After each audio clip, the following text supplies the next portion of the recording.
Hey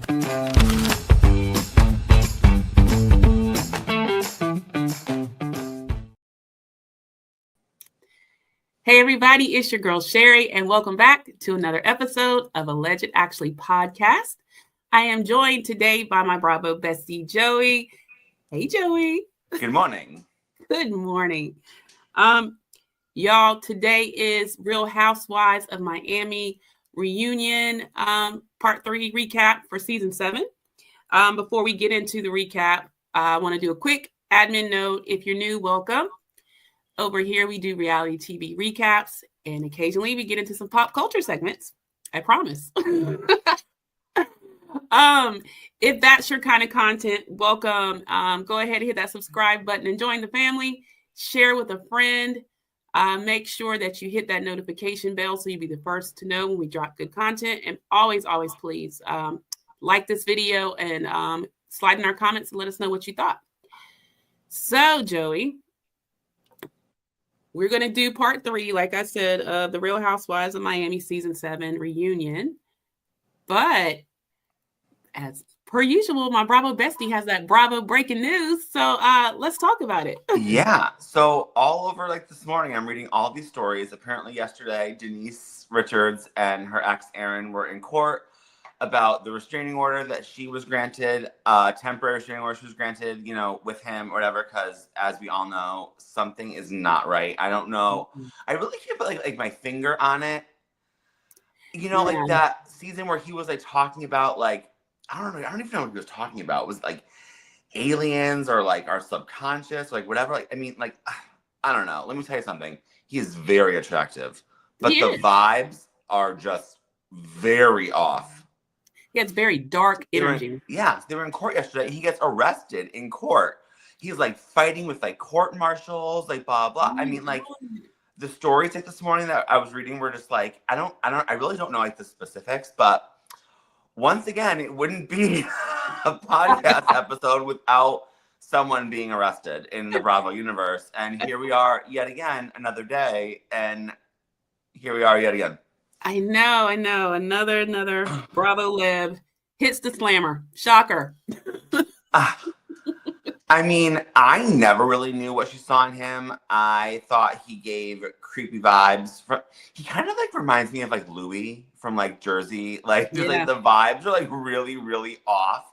And I can't really put like my finger on it, but like it's just like not right. Yeah, I agree. I mean, I thought, like you said, Joe, I think he's really attractive, but there was always something really dark about him. His presence seemed almost like just, I don't know, like menacing almost. He had a very dark energy about him.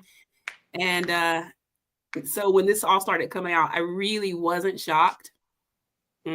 Yeah, I know. And then like I feel like, he's obviously on this like smear campaign, where he had to go around and take all these videos of how she like left like their place. We don't even know if that's how she left it or if you staged those rooms to be in chaos to try to like benefit your storyline, like whatever. Like I just like the public bashing of people like that is, to me, it's just like such like a turnoff.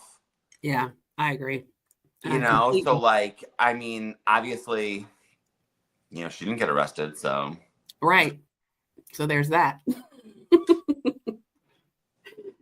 Well, guys, so you heard it here, maybe first. All right. Well, so now we're going to get into our recap. Joey, part 3. What did you think?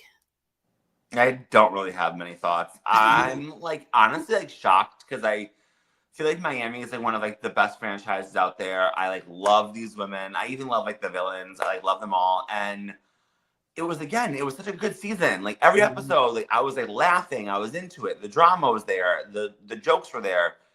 And then this whole reunion fell like so flat. And I was like thinking back because, we were saying like, oh my God, part 1, they really just like dove head first into these like big issues we want to talk about, whatever, They like literally shot their whole shot on episode 1, and then like we've just been like dragged through like nothing the rest of like the reunion. I know, I agree. They started off so hot. I thought surely, because always part 1 is just kind of like you watch it just to set up for all the good stuff, You never get the good stuff in part one. We got the good stuff in part one, and then it just went just nothing. But we're going to try to put together this nice little recap for y'all. We're going to tell you what they talked about, whether you care or not.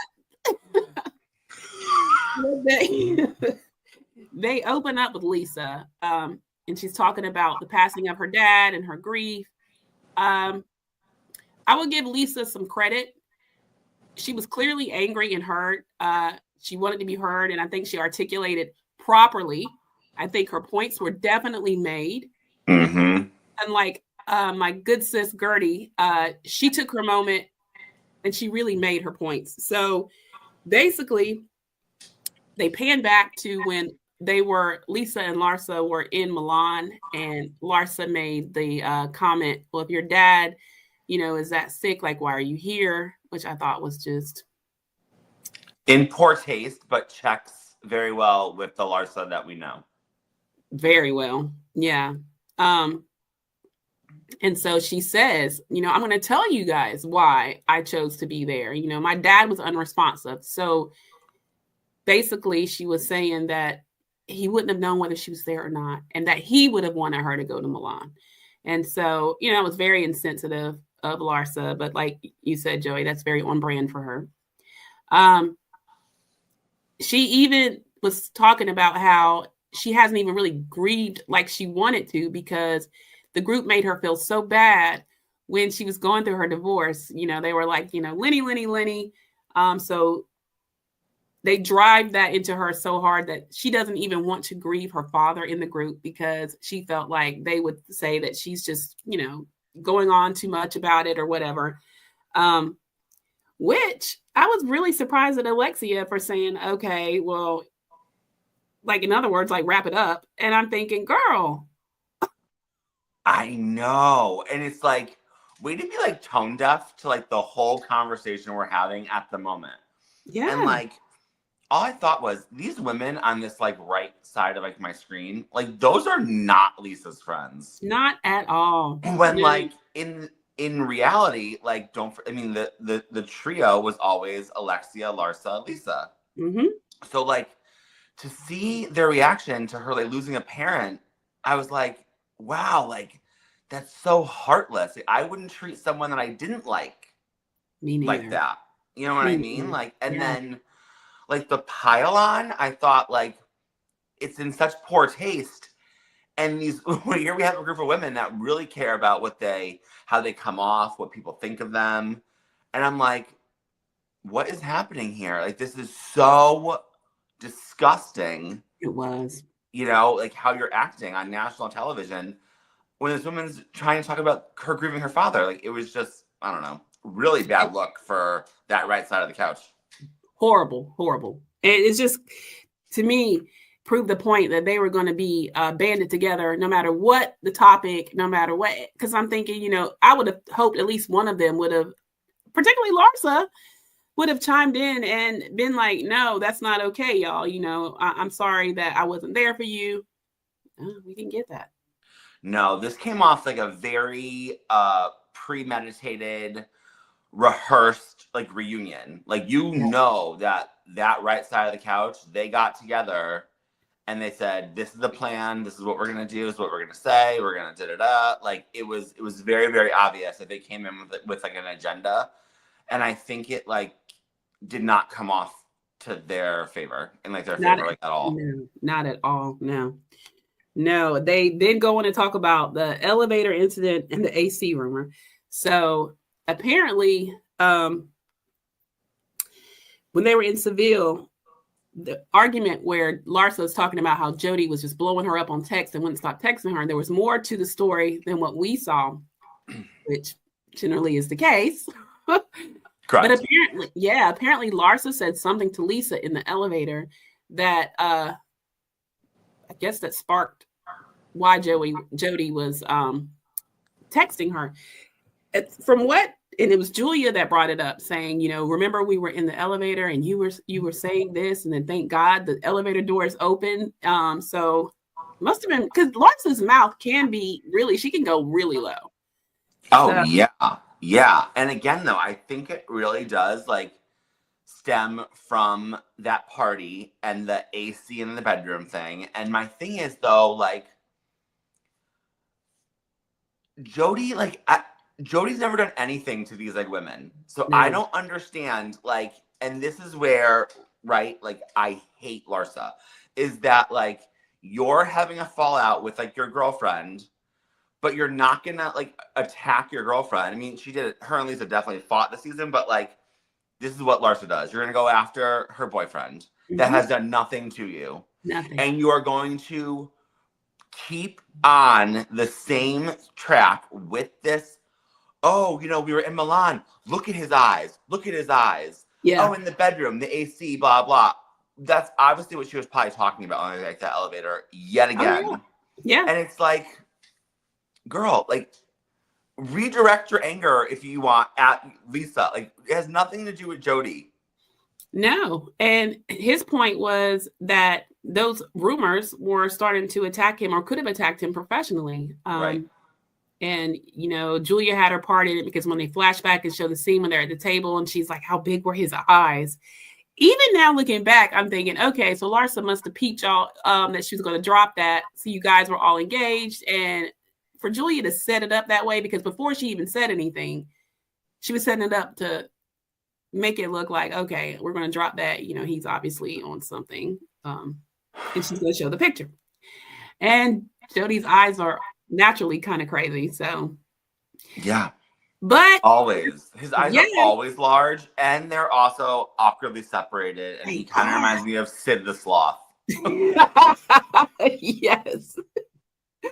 Yes. And they even put him up beside Furbies. He had Furby eyes when we get to the segment, when the twin segment with Alexia and Marisol, which was stupid. But at any rate, it's not like Jody did himself any favors, though, by them catching him on camera saying, let's go get a shot and, you know, some AC. It just... Yeah, the AC's better in the bedroom. You're in a penthouse in Miami. There's AC everywhere, boy. Everywhere you wanted to be in all of that square footage, honey. But if you like it, we love it, Lisa. And you know what? Stand by your man. I'm with you. I'm here for it, girl. Whatever. Basically, Larsa then tries to give a backhanded apology. You know, I'm sorry I made you sad. And, you know, she does agree to apologize to Jody because she doesn't want to upset her girlfriend. So, okay. And we do get to that when they take a break. Then we go over and start talking about the Marabella trip and the Shoma Air tension. Andy brings up the trip drama, and it starts off with a stupid scene where Julia tells Alexia that they were talking about her. So Stephanie's mad about that, and rightfully so. She has every right to be. Absolutely. That was so stupid and so childish. And then she's like, well, yeah, you know, I'm sorry. I had, what do you call it? A brain fart. No, girl, you was trying to stir up that drama. That's why Stephanie said, you want to stir it up. You know, I got the bigger spoon. You know what? I think, excuse me, y'all, I'm sorry. I was so annoyed by Stephanie this season that I missed some moments that were actually very funny. So now that they flash back, like, and we'll get to it, the moment where they're arguing at the table and Adriana gets up and is like right behind her and she doesn't know. I missed that because... Oh, no. So that was the one that I did catch that I was like hysterical, where Adriana's been trying to storm out after Stephanie. And she's like, what are you doing? I'm not leaving with you. Oh my God. That, because Joey, I was so annoyed by everything that came out of her mouth that I just, you know, it didn't land on me. But when I saw it again, I was so cracked up. I was like, that is so freaking funny. Because I was kind of like, what is she doing? Why is she all up on Stephanie like that when she's talking about her? And the argument that her cat's like, girl. I know. I will say, I think that the reunion did wonders for Stephanie and her, like, our like perception of her. She was a much different person. Her guard seemed down. She wasn't so heightened. She was chill. She was funny. Yeah. I mean, they're definitely setting her up to come back for another season, and now more welcoming. I think that she even states that she got a lot of backlash, which we knew that because she just didn't come off well in her first season. Right. But she definitely has course corrected, and that was evident at the reunion. I look forward to her having another season now because I think she kind of gets the memo. So right. Yeah. So we talk about the whole Shoma personal private jet of it all. And she's saying, look, there wouldn't have even been the Marabella trip without my jet. And so she's like, I don't know why you did that, Julia. And then that's why she says she had a brain fart. Then Lisa asked Julia, why was it that she gave Alexia and Marisol so much grace for not going since this was her special moment? These are supposed to be your best friends. So then, Julia basically says, I was focusing on myself and, the fact that I was going to ask my friends to be the godfathers of my sons. And I wasn't really thinking about them, but we all know what it is.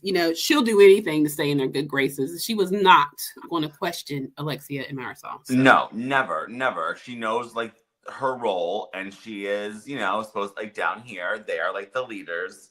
But this is where I didn't like how Stephanie was trying to downplay how awful she was about this plane. She was trying to downplay like she wasn't this like dictating like monster, which she was. So like again, if you're on this like healing journey or you've done self like reflection, just say what it was. Like, you know what? I did watch it back. I took it a little too far. I didn't mean it to come out like that. It was awful. Agreed.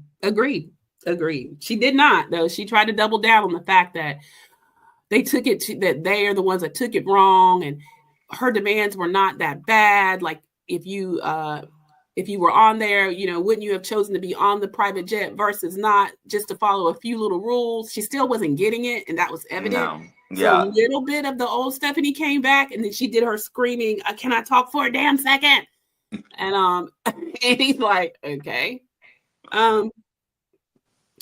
And she takes that time, like you basically said, to defend her whole jet rules, the trip itself. She was like, it was drinks and dancing. And she was like, did you have fun? Sure, they had fun. I mean, it's certainly better to get somewhere in 22 minutes versus be on a train all day. I mean, we get that. And plus it's luxury and all of those things, but you were obnoxious about it. Yeah, I don't know why she didn't and no one really questioned like that little like bar post-dinner sit down where they made the decision like not to go. You were literally talking about seating someone in like a confined area to separate people. You were talking about if you can't behave for 22 minutes, then you know what? You drive home. Like, girl, no, that's not how you do things. You don't do something nice and then threaten people with it. Like, it's just right. And I wish she had done a little bit more reflection on that part and handled that segment like a little differently, because I feel like we've seen so much growth from her this whole like reunion, and this was like I feel like a pretty big thing. I mean, we've been talking about this plane, like Lisa said, as if the plane's a cast member. Yeah, and she just kind of fell flat and like that. Yeah, because I don't think she gets it. I still think that just does not. It goes right over her head. She just does not understand why they can't understand the fabulousness of her allowing them the pleasure of being on her private jet. And she still does not get how obnoxious she came off. Sadly, as much growth as she's done, or that we've seen, that part, she still got a little work to do in that area. So hopefully she doesn't take anybody on her private jet in next season, y'all. I have a feeling we're going to see it again. I'm pretty sure we will. All right, y'all. The next scene was about the birthday cake blow up. This pissed me off, okay? So we come to find out that it was Kiki that put the math on the Adriana's birthday cake. And it was 32 times 2 minus 5 equals 59. And for Kiki to act like she didn't do it to be mean was ridiculous. Was one of the reasons I'm at the point, and I'm going to be honest, particularly after part 3, it would not bother me if Kiki does not come back. Matter of fact, she can go. Yeah, this whole season, I felt like it was just like not for her. And I I liked the openness of like her father and blah blah whatever, but in the past, I feel like she was always like the comic like relief that we like needed. And this season, I feel like we saw a much more serious, like angry, like she was like fighting with people that she normally wouldn't fight with. Little things like set her off that normally wouldn't set her off, that she would kind of just like let go and do like whatever. And the cake thing, I don't understand it. Because her and Adriana weren't in a bad place. They're not enemies. Kiki really is the one that's kind of like friends with like everybody. But again, I feel like, and again, her placement on the couch tells me everything I need to know. She has aligned herself more with these mean women on this side, which is why if she does not come back, and I would love Julia not to come back, I would love them to bring back Dr. Nicole. Well, for obvious reasons, I love her, but I think we need to shift the power a little bit. You know what I'm saying? So the other side. I agree. I completely agree. To me, she just doesn't add any. Well, you're right. The comic relief was definitely her thing. And she tried. There were moments, a silly thing when they show when she has the oyster in her mouth. But to me, that's just, it really wasn't this season. It wasn't even needed. I mean, the funny to me was in the arguments, kind of like what we see at Salt Lake City. So her comic relief moments to me were just being silly. The thing with the cake and Adriana, you're right. They weren't arguing. It was just petty. You knew it would hurt her because that's been her thing pretty much, that she did not want anything for her birthday, that she was sad about getting another year older. And you knew that. And it was in retaliation to the ratchet comment. I mean, let's be clear. So I just didn't like that. She could have took that moment to own it and say, she tried to apologize later and say, I didn't realize that you were, feeling that way. Girl, yes, you did. She made it very clear to everyone. Clear. Yes, she did. So good try, Kiki. That fell very flat. And then, we get into the ratchet thing of it all. Well, they also talk about, before we get into the ratchet part, which Marisol has to add in there that, if it was so hard for you to get older, because according to Adriana, she hasn't had a birthday since her 15th year, her quinceañera, which I'm like, good Lord, girl, 16 was like the sweet number. You didn't want another, what? I know, and then I was like trying to like think back, and I'm like, have we seen Adriana ever celebrate her birthday? And I can't think of a single birthday scene. No. So I mean, that must be really her thing. So I mean, not like it was just this year, because I'm thinking, what is so bad about turning 59, vice 58 last year or what? But now that's like her thing, y'all. Like she just doesn't like to celebrate her birthdays. And Marisol saying that she's going to have some kind of knee procedure because of her talking about her saggy old knees. Who cares? You hear how Kiki's like, did you listen? Did you hear she's going to have knee surgery because of you? I'm like, girl, shut up. I know. Again, I mean, like, they're really trying to be like a united front on like that right side, and it's just not working out very well for them because they look ridiculous. I agree. So after that segment, y'all, they take a break, and this is when Larsa goes into Lisa's dressing room, and she does sit down. Gosh, when Lisa was in that chair, she was giving Jessica Rabbit, was she not? I was like, okay, ma'am, I see the silhouette going. I mean, the hair was apparent. I was like, all right. She did give Jessica Rabbit. You're right. She did. I was like, okay. But Larsa takes the time to apologize to Jody, which I thought was nice. Yeah, I did too. And you know what? It honestly, like, it seemed like very genuine. It did. It really did. It did. So I'll give her kudos for that. And then it leans into the fact that obviously she really does care about Lisa, because I don't think she'd be in there apologizing to Jody or even caring otherwise. No. So there was that, y'all. Then we come back and we're talking about Gertie's back in the forefront. And we're talking about her cancer journey. And she's been cancer-free for a year. and they talk about the fact that she's opted not to do the reconstructive surgery on her breast. Russell, who is the best housewife husband ever. I'm telling you, I mean, he has to be like number one, right? Yes. Who could beat him? I mean, he's supportive. I really he's don't good-looking. know. Jesus. I mean, for me personally, like up there was always like Chris Larita. That he was a good one. Like Greg Leaks. Yes. Who did not love Greg Leaks? But like other than them, Who you got? I mean, I really like don't off the top of my head, like I just like don't know. But when people say, oh, blah, blah, the husbands, I always go to Russell because I just think that he is like so top tier. It's like he is. It's insane. It is. He's so supportive, and it's like he has this quiet confidence about him that I'm here for it. Yeah, Gertie got a good one. It's one of the ladies says that. It might have been Lisa, I think. But yeah, Russell's really a good one. So he basically is telling Gertie, he doesn't care either way. So she made the decision to stop with the surgeries. And then she talks about, Andy asked her about her solo therapy session where she talks about her childhood, how she came to the United States.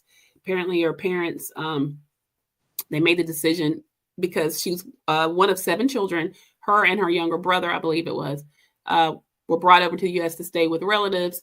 And they didn't come, the parents weren't able to come right back. She felt abandoned. They weren't able to speak the language at that time. They kind of felt isolated.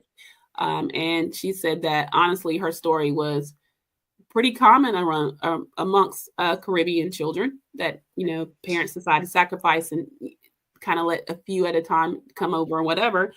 And then Andy asked, was that kind of tied into how she felt when Julia threw the drink at her? Was it feelings of abandonment? And she said, no, abandonment wasn't the right word, but it was more of like a feeling of being degraded. And I thought, I definitely. Yo, let me tell you, sticks and stones, bring it on. Like, you can say whatever you want to me, especially being like a bartender. Like, throwing a drink on someone is like, for me, that's like the lowest of like the lows, and that like sets me off. Yeah. If anything, I thought she handled it way better than I would have. I would have thrown her off the balcony. Yep. Yeah. No, we would have been scrapping. I mean, it would have been, I would have not rested until some kind of liquid hit her face and then maybe my fist. So just saying. But Gertie handled it with such class. And she didn't even really yell. I mean, she just kind of was like, I couldn't have done it. But so then after that, of course, we get another. Matter of fact, Julia kind of interrupts her segment with another weak apology. Again, Andy lets her get off the hook too easy. And that's how that segment ends, y'all. After that, it goes to a commercial break. But Gertie does accept her apology. I was thinking maybe this is one more time that he could really drill Julia a little bit more about that, and he did not. No, nothing. Did not like that. I really did not. So when we come back, Julia now is who we're talking to, and he wants Andy asked for an update on her family situation, particularly her daughter's not speaking to her. She says that I think it's Vika has met the boys and Emma hasn't yet, but she's FaceTime with them.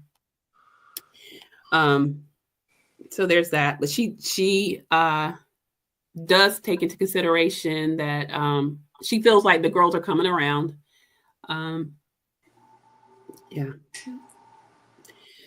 All right. Then we talk about Marisol's in the hot seat. And apparently Dr. Cole on a podcast claimed a friend of, which was kind of an implication that it was Marisol, hired a PI to dig dirt up for her to get her mojito spot. And this was brought up on camera last season, right? Was it last? Yeah, it was last season, right? Mm-hmm. Yeah, it was. Yeah. About the whole PI thing. And my thing is, like, what we know of, like, Dr. Nicole, right, is that, like, she's not, like, gonna, like, start rumors. She's not, like, a crap talker. She's kind of, like, a straight shooter. She obviously has a lot more going on in her life than, like, this show and these, like, women. I don't feel like she would say something if she didn't know for a fact and she didn't have the proof and the receipts to back it up. Same, Joey. And, you know, Marisol was just a little bit too, to me, she didn't, the way that she responded to me was a little bit of guilt coming out of that mouth. She was like, prove it or I'll see you in court. And I'm like, girl. That podcast had already dropped and you would have already gotten a lawyer involved if you could. Yeah. If it wasn't true. Right. So right. That wasn't like new information. You would have sued her last season when she brought it up on camera. Exactly. So, I mean, girl, it's got guilt written all over it. So that's when I started thinking, you know, which they do a lot of flashbacks to kind of set it up to look like, yeah, Marisol, you are a manipulator. There's no doubt, which is why I believe all like these rumors circulating online about her being in productions or vice versa, production being in her pocket. I do. I mean, we see it time and time again. And I love how the reunion was like wrapping up with this whole let's get on Marisol thing. Me too. Because Adriana, call her out. Flawlessly. I mean, now she made her point and Marisol was just proving it more and more and more. And like all of their, you know, the flashbacks to this different scenes where you kind of see her behind the scenes, just stirring the pot and like puppeteering, all of that. And Stephanie lets us know that it's no secret to us that she had a really bad backlash on social media, period. Just the reaction of fans was not very welcoming for her. So for her, it was really a hard time. She started to, you know, of course, regret ever doing it. And it was Marisol that sent her every bad article. And I thought, ooh, who like, does that? And like, what was she trying to gain by that? Like when you know, like your friend is like feeling like down and out. And I mean, you could just open any social media app and type in like Real Housewives of Miami, and every headline was about how everyone hated poor Stephanie this season. Yeah. But and again, she had no defense for it. Nope. Sending her every like mean article as if she wasn't already like seeing them or hearing about them.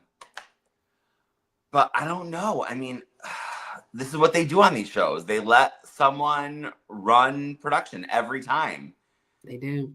You know, we hear about Giselle doing it on Potomac. We hear about the Gorga, or not even the Gorgas, Margaret doing it on Jersey. We hear about Kyle doing it on Beverly Hills. Like, why? I don't know. I just think, you know, and you know, we find out in the reunion when we get to Adriana's part, which that's the ratchet. That's actually next. The ratchet versus wretched. Mm-hmm. But I just lost my train of thought. Wait a minute. I guess it'll come to me when we get into this next segment. Sorry, guys. I'm on a struggle bus today, honey. So Andy revisits the confusion over whether Adriana meant to say ratchet or wretched. We all heard what she said, y'all. She said ratchet. She said ratchet, right? Girl. You know, and then looking back on the scene where, because the whole thing was, and Kiki made a very good point. She was like, listen, Adriana, you have been arguing with Marisol, what did she say, since the Roman Empire or something. Yeah, the Roman Empire. And Alexia, she's like, you know, at no time, Julia, at no time have you called any of those women ratchet. Me and you get into it, and you call me ratchet. So, and I thought, well played. Good point. Because why did that effortlessly roll off your tongue for Kiki, who is a Black woman? Like all the ones that you really, I mean, they just had a disagreement, but you really were into the other ones. If that's just something you say when you want to, I guess, like, call someone miserable, or insult someone, why haven't we heard you say it before? So yeah, but I did like how Kiki did point out, I do not think that you're racist. right. I've never said that. Yep. I've never implied that. I don't think that. None of us think that. No. But and I'm glad that she did make her point. You she only ever called me ratchet. Right. So you made yourself look crazy. Right. I didn't say it. This is how it came across to maybe the viewers or whatever, but it didn't come out of my mouth. And right. That's fair. She also didn't do her any favors when she brought her friend Carol up. Like, look, here's my black friend. Here's my black friend. Tell her I'm not racist. That's not how that works, baby girl. I'm like, come on, we all love that. I'm not racist. I have a black friend. Here she is. Yeah. Like, let me FaceTime her right now. It was a hot mess. You would have been better to say nothing, Adrian. Yeah. That was crazy. But at that point, they just kind of revisit that. And then it's Marisol that had given her the word wretched.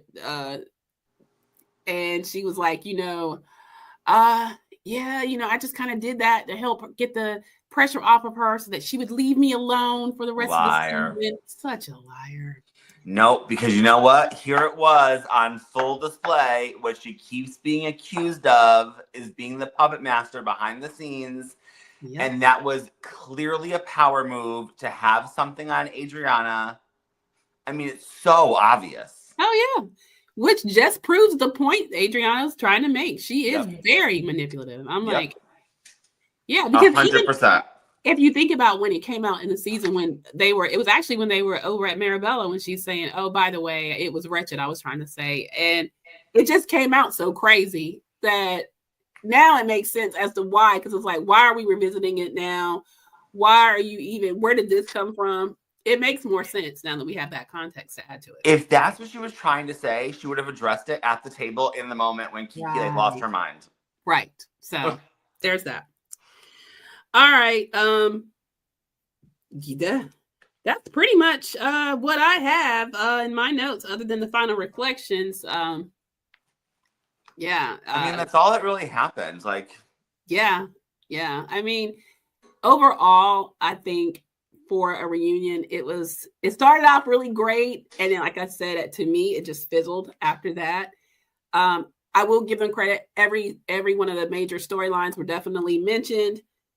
The resolve that I would like, I won't say I got. The Gertie situation, I felt like he let Julia off the hook 100%. With everything that they talked to her about. Yeah. What I want to know is, was your marriage on the rocks? Did you think that bringing kids in might save it? And look where we are now. The rumor mills are still flying around. Yes. That Martina's talking to divorce lawyers, and then you have these two young kids. And I am happy that Annie did bring up your daughters aren't on great terms with you about this situation. You both adopted young kids. You're both older. Mm-hmm. Yeah. If something happens to you, what happens to these kids? I don't feel like she answered that right. She's like, of course the girls will take them. But that's based off what? They don't even have a relationship with them, really. So right. One's never even met them in person. She FaceTimed one time. Right. So not looking good there. But yeah, I don't know. They let Julia off way too easy this whole reunion. I agree. I completely agree. And there are rumors that they're on the chopping block. But then it's also been stated that, look, no one has a contract yet. So we'll have to just wait and see. I would love it if Julia did not return. Yeah. And she can take Kiki with her as far as I'm concerned. I'd love to see Dr. Nicole come back. Oh, my God. Yeah. From your mouth to God's ears. Absolutely, y'all. Slide in our comments and let us know what your thoughts were of the reunion as a whole, part 3. Do you agree? Do you think Julia got off way too easy? Give us your thoughts. Because, for me, I feel like Marisol gets off easy every way too easy. Every season. Yes. He just kind of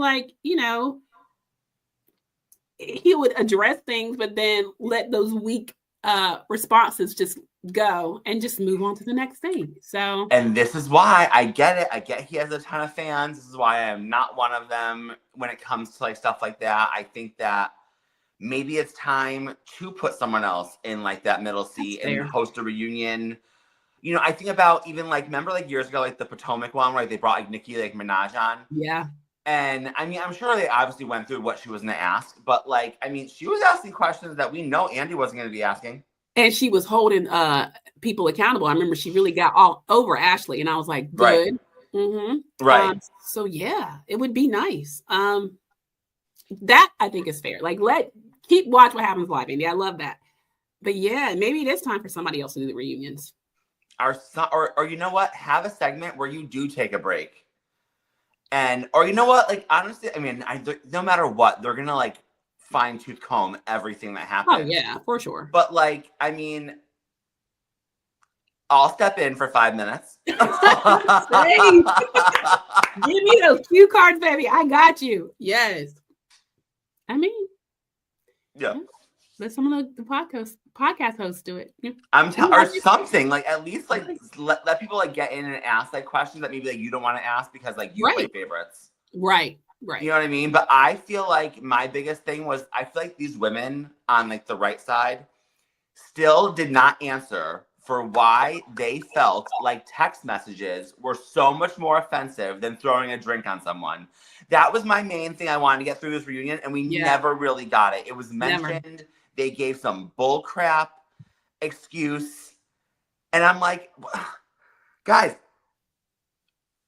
your friend was assaulted. You didn't care. And then another friend posted text messages defending herself, and you acted like she murdered someone. Oh, they were walking out. It was too disgusting to be a part of. Everybody clutching their pearls. I'm thinking, what? Like what? I know. So y'all, there's that. So we wrap up season 7 for Real Housewives of Miami. Hopefully in season 8 they come back with Dr. Nicole. Dr. Nicole for sure.